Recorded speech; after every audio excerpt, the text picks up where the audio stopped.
All right, I'm going to share my screen real quick.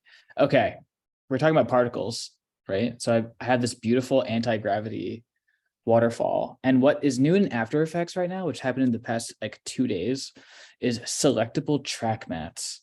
Oh yeah, baby. Now, Yeah, that's I cool. don't know if you heard a whimper in my voice when I said that because it's so delicious sounding. So what you might want to do with this anti-gravity waterfall, I spent hours making. I want it just to show through these like beautiful shapes. So usually I would take this particles layer and like maybe duplicate it, put it besides like the circle, and then I would have it track mat through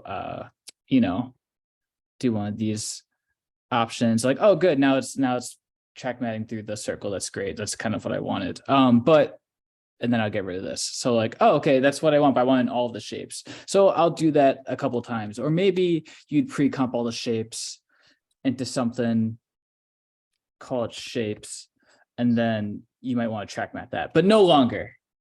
Now you just take this little pick whip and go to particles. And now it all just happens. And it doesn't matter where that layer is. It can be anywhere.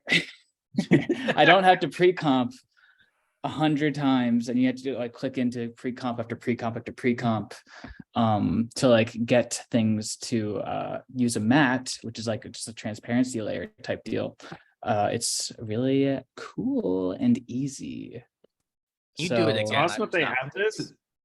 It's like they've had this forever, which pisses me off in the set matte effect. But they finally figured out that it's like so needed and such a huge like drawback to the track mat workflow, the way it's set up, that they finally like listened to people and rolled it out into a layer stack. It's awesome. It's so I was so happy. So I felt the need to share in the Slack and share with you all. That's huge. See, all of you see possibilities. I see I have to go back and update the 50 plus templates I have at work. Tears in my they eyes. said it shouldn't break anything. That's what they said. But you know, how much you believe that, I don't know. Another big one that's rolling out is native 3D, right? Yeah, that is happening. I don't know if it's in this update, but it's coming soon.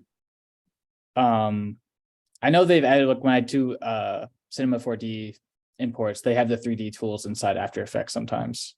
Yeah. But it's very primitive, I would say. Yeah. But basically you can display 3D models like you do in Element 3D, but now in After Effects. And in Illustrator now they're doing that. Which Dang, is Adobe. Those are cool.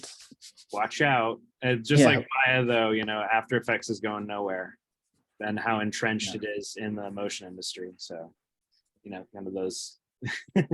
It's nice when you see the actual, you know, real improvements that you can quantify and see how you can use in your work. It's really cool.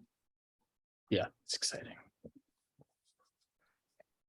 Well, thank you, Chris, for the impromptu tutorial. Loved it.